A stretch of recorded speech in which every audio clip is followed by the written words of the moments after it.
Seperti yang kita ketahui dan tadi juga disampaikan oleh Prof. Zubairi bahwa kanker merupakan penyakit yang ditandai adanya pertumbuhan sel yang tidak normal, yang bersifat ganas, tumbuh sangat cepat, dan bisa menyebar ke bagian tubuh yang lain. Dan sel kanker yang bersifat ganas tersebut bisa menginvasi jaringan on-site dan jaringan sekitar. Dan dia bisa metastase menyebar melalui pembuluh darah dan kelenjar getah bening. Karena saya ditugasi untuk membahas dari aspek keperawatannya, tentu perawat melihat dari bagaimana pasien tersebut mendapatkan penyakit yang dideritanya, kemudian mendapatkan program terapi pengobatan, termasuk juga terapi pembedahan, dan dari seluruh terapi modalitas kanker tersebut, maka akan memunculkan tujuan utamanya adalah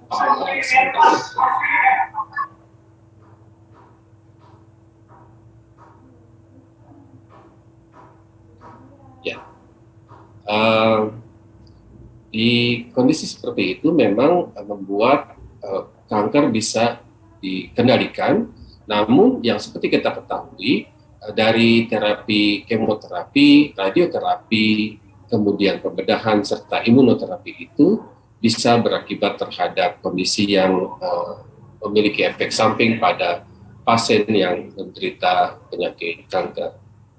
Seperti pembedahan, kita mengetahui bahwa pembedahan dilakukan untuk mengangkat sel kanker sehingga saat organ tersebut bisa diangkat, organ yang mengandung bagian dari kanker itu atau mengalami kanker itu bisa diangkat, maka dia akan bisa terlepas ataupun terbebas dari gejala kanker. Namun seperti yang kita ketahui bahwa jaringan kanker itu sangat sulit untuk bisa dievakuasi secara utuh, apalagi jika ditemukan sudah pada stadium lanjut. Dan seperti yang kita lihat di sini bahwa tujuan pembedahan adalah untuk mengangkat penyakit sesuai dengan kondisi patologis pasien, mempertimbangkan usia dan kondisi fisik pasien, serta mempertimbangkan hasil yang diharapkan.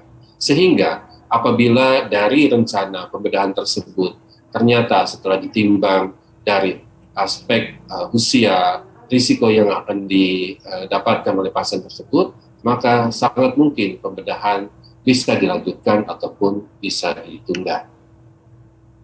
Kalau kita lihat jenisnya, kuratif dia memang untuk pasien kanker ataupun tumor, tujuannya adalah untuk bisa mengangkat sehingga tumor atau kanker itu tidak lagi di organ di sekitarnya.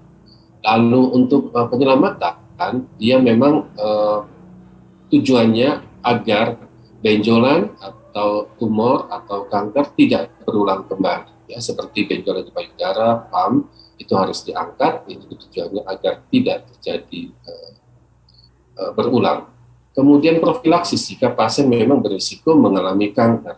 Dari pasien yang berisiko mengalami kanker ini tentu tindakan-tindakan pembedahan yang mungkin gejalanya mirip seperti kanker perlu dilakukan, terutama apabila dari sejarahnya ataupun dari epidemiologinya diketahui bahwa pembedahan sangat dibutuhkan untuk bisa menekan ataupun meminimalkan risiko tumbuhnya kanker. Kemudian rekonstruktif, setelah ada pembedahan, mungkin ada bagian tubuh yang hilang, kemudian akan meninggalkan masalah kosmetik, tentu ini membutuhkan pembedahan rekonstruktif ataupun plastik, sehingga memang perlu dilakukan pembedahan rekonstruktif. Sedangkan paliatif, jika memang tujuannya hanya untuk memberikan rasa nyaman dan pertanyaan. Untuk terapi radiasi, seperti yang mungkin narasumber sebelumnya sudah berikan, dia adalah menekan pertumbuhan kanker dengan memberikan radiasi dosis tinggi. Dia caranya membunuh sel kanker itu dengan mengecilkan jaringan tumornya, dan pada dosis rendah memang dia bisa digunakan untuk membaca ataupun melihat bagian dalam dari organ tubuh. Dan ada terapi radiasi eksternal, ada yang internal. Yang eksternal yang biasa kita ketahui, pasien akan disinar pada lokasi tertentu, pada hari-hari tertentu dan pada waktu tertentu. Umumnya yang dirawat jalan, sedangkan yang radiasi internal, dia umumnya adalah bentuknya implan dan biasanya dia dirawat sebagai rawat inap. Efek samping yang mungkin terjadi bisa alopecia, mual muntah, diare, fatigue, stomatitis, leukopenia, dan trombositopenia. Kemoterapi perbedaannya dengan radioterapi umumnya memang efek dari terapinya itu lokal, sedangkan kemoterapi efeknya sistemik. Sama-sama dia menekan tumbuhnya sel kanker, namun setelah kemoterapi itu masuk ke dalam tubuh, maka dimanapun ada sel kanker yang memiliki ciri khas yaitu tumbuh dengan sangat cepat, maka di bagian tersebut akan dihentikan proses pembelahannya sehingga bisa dikatakan efek dari pengobatannya bisa lebih komprehensif atau sistemik. Namun demikian efek sampingnya pun ikut menyertai, yaitu apabila di dalam tubuh pasien tersebut ada sel-sel yang tumbuhnya juga cukup cepat seperti sel rambut, sel kulit, membran mukosa, dan juga sel-sel di sumsum tulang, dia ikut didepresi ataupun ditekan sehingga efek-efek seperti terjadinya alopecia, mual muntah, kemudian diare, serta pansitopenia bisa terjadi pada pasien-pasien yang mendapatkan terapi tersebut. Imunoterapi memang ini merupakan terapi yang cukup mahal. Terapi ini adalah pengobatan menggunakan sistem kekebalan tubuh pasien. Untuk melawan kanker, imunoterapi dapat meningkatkan atau mengubah cara kerja sistem dari kekebalan tubuh sehingga dapat menemukan dan menyerang sel kanker. Dan ini di Indonesia sendiri masih jarang dilakukan karena terapinya sangat mahal. Nah, kita sebagai perawat untuk audiens yang kebetulan di sini perawat, saya ajak bagaimana kita memandang apa yang dilakukan oleh perawat pada pasien yang mendapatkan atau sudah didiagnosa kanker dan mendapatkan terapi modalitas yang tadi sudah saya sebutkan. Biasanya memang pasien-pasien dengan kondisi yang tidak terlalu parah, dia akan melalui proses terapi itu dengan mekanisme rawat jalan. Umumnya kalau pembedahan biasanya mereka akan menginap pada 3 atau 5 hari sesudahnya, biasanya pasien akan dipulangkan jika kondisinya stabil. Untuk pasien kemoterapi, jika pasiennya stabil biasanya kemoterapi rawat jalan, demikian juga radioterapi. Nah, peran perawat di komunitas dalam pemberian asuhan keperawatan pada pasien kanker paliatif ini adalah mendampingi ataupun merawat pasien kanker pasca pembedahan atau pasca pengobatan kemo ataupun radioterapi. Tadi seperti yang sudah dijelaskan oleh Prof. Zubairi, bahwa memang pasien-pasien yang sudah disematkan mereka sebagai pasien paliatif, memang pengobatan, pembedahan, kemoterapi, dan radioterapi yang tujuannya adalah untuk kuratif memang sudah tidak dilakukan. Tetapi umumnya pasien-pasien ini atau pasien-pasien yang sudah masuk dalam kategori paliatif, mereka mendapatkan ketiga jenis terapi ini tujuannya adalah untuk paliatif. Nah, sekarang apa peran perawat pada pasien kanker rawat jalan yang sudah memang masuk dalam kondisi paliatif ataupun yang belum masuk dalam kondisi paliatif? Yang pertama, tentu sebelum kita melihat apa yang harus dilakukan oleh perawat, kita harus tahu masalah-masalah apa yang sudah dan akan muncul pada pasien tersebut, baik karena kankernya ataupun karena efek terapinya. Tadi Prof. Zubairi juga sudah membahas panjang kali lebar tentang penyebab terjadinya nyeri, penyebab terjadinya gangguan nutrisi, dan juga masalah-masalah lain yang berhubungan dengan sistem pencernaan. Ya, di sini memang saya ingin garis bawahi bahwa nyeri ini disebabkan karena pertumbuhan jaringan kankernya dan pertumbuhan jaringan kanker yang juga menekan di organ yang diserang ataupun jaringan sekitarnya, inilah yang akan menimbulkan peningkatan rasa nyeri yang dialami oleh pasien. Kemudian masalah di saluran pencernaan bisa memunculkan adanya mual, konstipasi akibat medikasi. Tadi juga disampaikan oleh Prof. Zubairi, konstipasi juga bisa disebabkan oleh medikasi narkotik untuk mengurangi rasa nyeri. Tetapi efek dari pengurangan rasa nyeri itu, pemberian medikasi narkotik bisa mengakibatkan konstipasi. Diare pun bisa terjadi, terutama pada pasien yang mengalami kanker kolon. Ini terjadi akibat dari pemberian pengobatan ataupun karena kankernya itu sendiri. Masalah yang lain yang terjadi pada pasien kanker yang terkena ataupun yang sudah disematkan ataupun belum dengan kategori paliatif, biasanya mereka akan mengalami keletihan akibat metabolik kanker yang tinggi yang mengakibatkan penurunan simpanan energi pasien. Seperti juga Anda yang mungkin memiliki pengalaman berpuasa, tentu setelah siang hari kita sudah tidak lagi memiliki simpanan energi, otak sudah tidak mendapatkan oksigen dan glukosa yang cukup, maka kita akan merasa lemas, lelah, lesu, dan mengantuk. Nah, seperti itu juga barangkali kondisi yang dialami oleh pasien kanker yang mengalami permasalahan keletihan. Dehidrasi akibat pasien yang tidak mampu mempertahankan asupan cairan pun bisa terjadi, bisa juga disebabkan oleh obstruksi saluran pencernaan. Inkontinensia urin ini bisa terjadi pada pasien kanker metastase ke medula spinalis dan juga pada pasien terminal yang sudah mengalami penurunan kesadaran. Masalah perawatan yang lain adalah ansietas individu. Ansietas individu yang tadi juga sudah disampaikan oleh Prof. Zubairi, bahwa pasien yang sudah divonis terdiagnosa kanker, tentu dia akan muncul ansietas, muncul kecemasan, ya, baik sangat berat, ya, panik, ya, bahkan mungkin dia mengalami depresi. Itu akan terjadi umumnya pada setiap pasien. Cuma bedanya adalah setiap pasien memiliki respon yang berbeda-beda setelah vonis kanker sudah diberikan pada pasien. Keluarga pun akan mengalami kecemasan yang dialami ataupun berdampak pada kecemasan pada keluarga di sekitar pasien yang menemani pasien tersebut. Dan ini tentu disebabkan juga karena ada situasi yang banyak yang dia tidak kenali sebelumnya, rasa takut, terutama takut akan kematian. Pola pernafasan yang tidak efektif akibat dari kanker paru yang terminal, terjadinya ODM paru, ataupun ini berdampak pada terjadinya PPOK yang menahun, ini pun menjadi bagian dari permasalahan perawatan yang muncul pada pasien.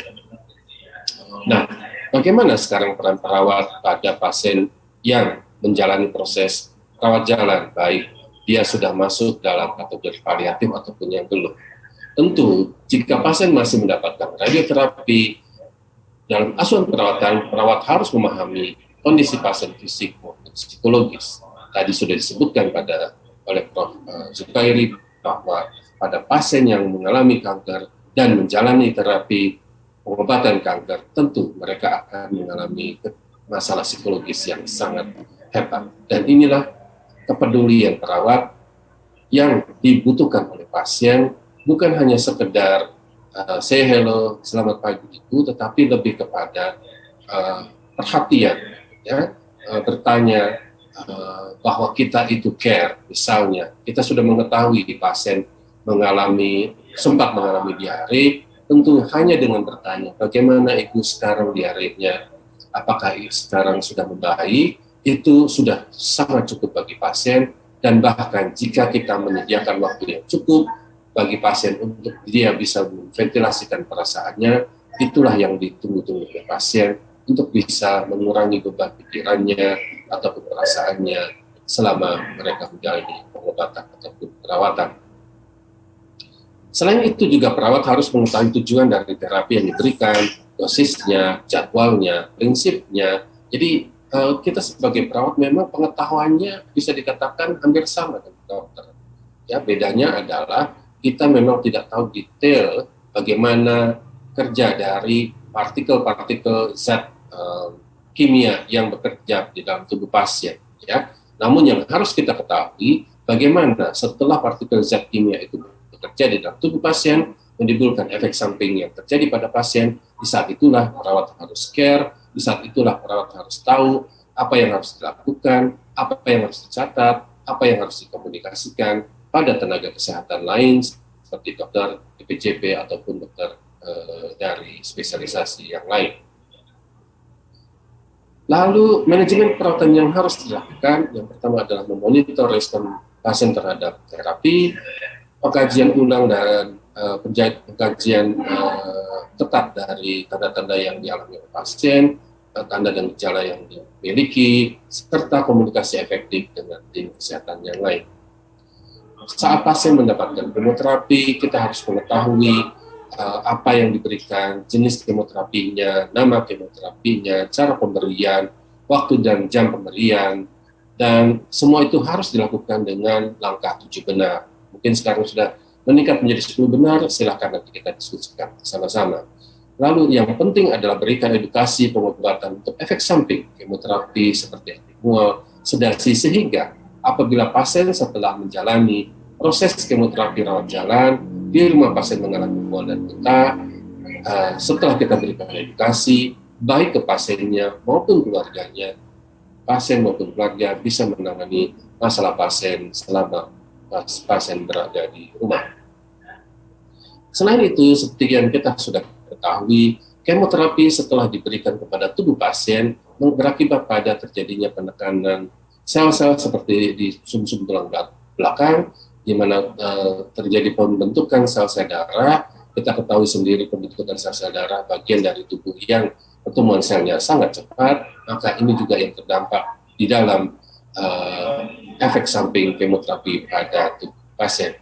Selain itu, dan dari tanda depresi sumber tulang akan memunculkan tanda-tanda seperti infeksi, stomatitis berat, penurunan refleks otot, dan juga terjadi darah. Dan ini berarti sudah akan terjadi, dan memang terjadi tanda-tanda awal terjadinya pansitopenia.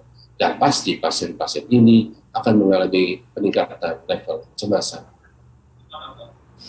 Kita sebagai perawat tentu selama pasien mendapatkan kemoterapi harus mengantisipasi komplikasi-komplikasi yang muncul pada pasien. Kita harus melihat bagaimana kebijakan penanganan ekstravasasi jika memang pasien mengalaminya. Tentu sebagai perawat kita harus menghindari terjadinya ekstravasasi dengan membuat SOP yang salah satunya adalah bahwa yang melakukan pemberian kemoterapi adalah mereka yang sudah memiliki sertifikat level minimal basic, harusnya memang harus advance, karena pemberian kemoterapi ini apalagi melalui vena perfir sangat membutuhkan keahlian tingkat tinggi dari perawat klinis yang melakukan.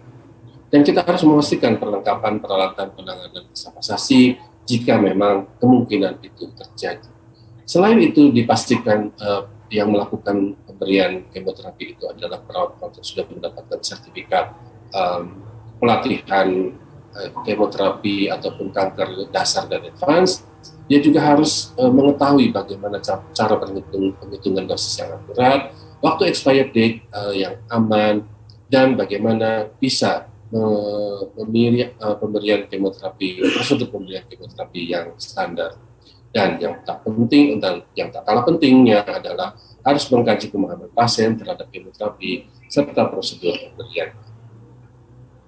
Jika terjadi ekstravasasi, kita sudah menjaganya dengan yang memberikannya itu adalah perawat senior yang sudah memiliki sertifikat, tapi juga masih mengalami, berarti ada force major yang tidak bisa kita hindari. Maka yang harus kita lakukan adalah pertama, stop tetesan infus.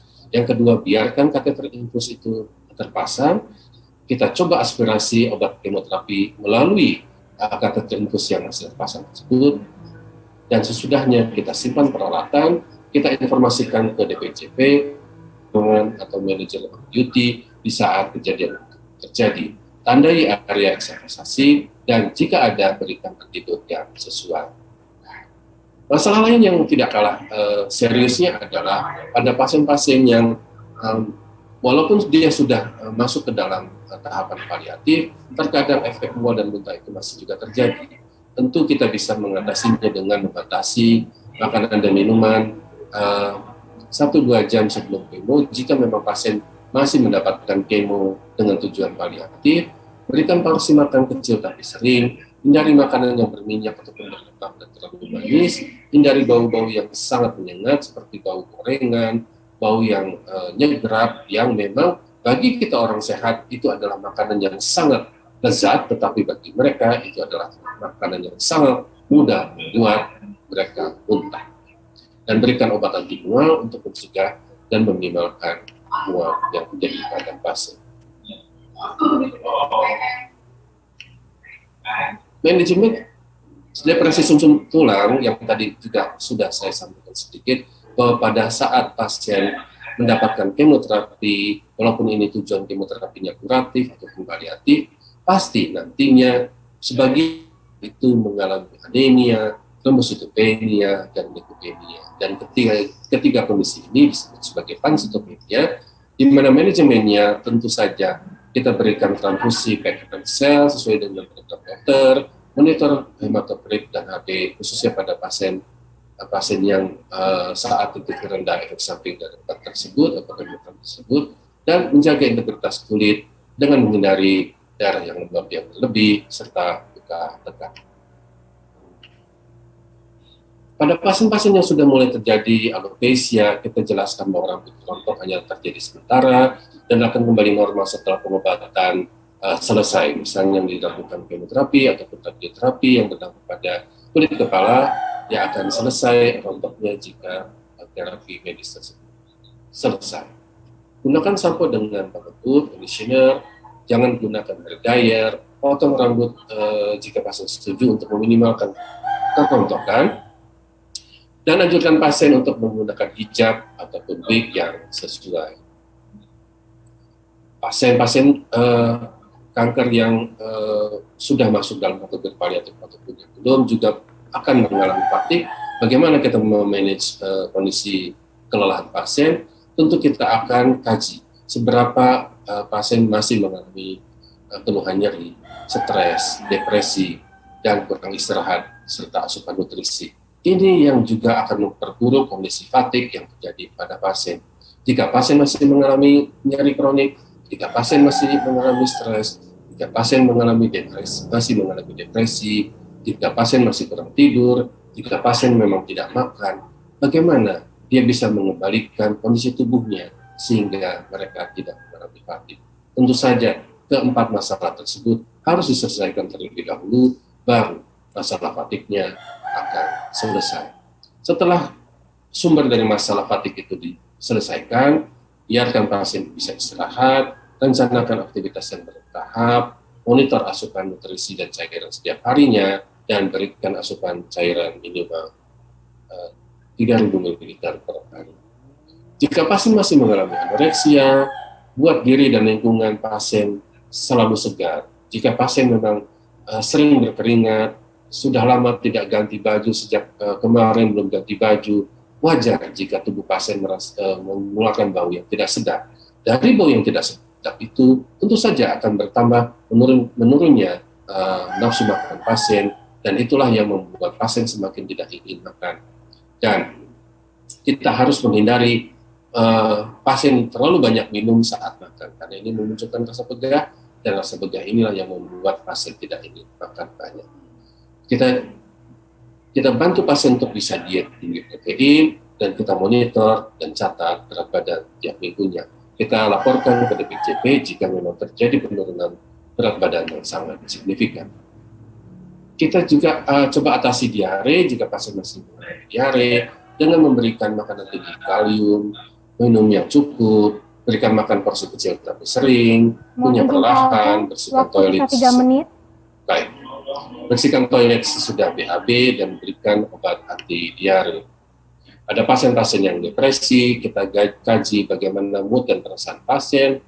Kita buat tujuan yang ingin dicapai setiap harinya. Misalnya pasien sudah ingin menyerahkan semua permasalahan pada Tuhan, dan saat menyerahkan semua permasalahan pada Tuhan, pasien akan lebih mudah untuk berpikir lebih jernih dan tentu bisa membantu mengatasi permasalahan yang dialami oleh pasien tersebut.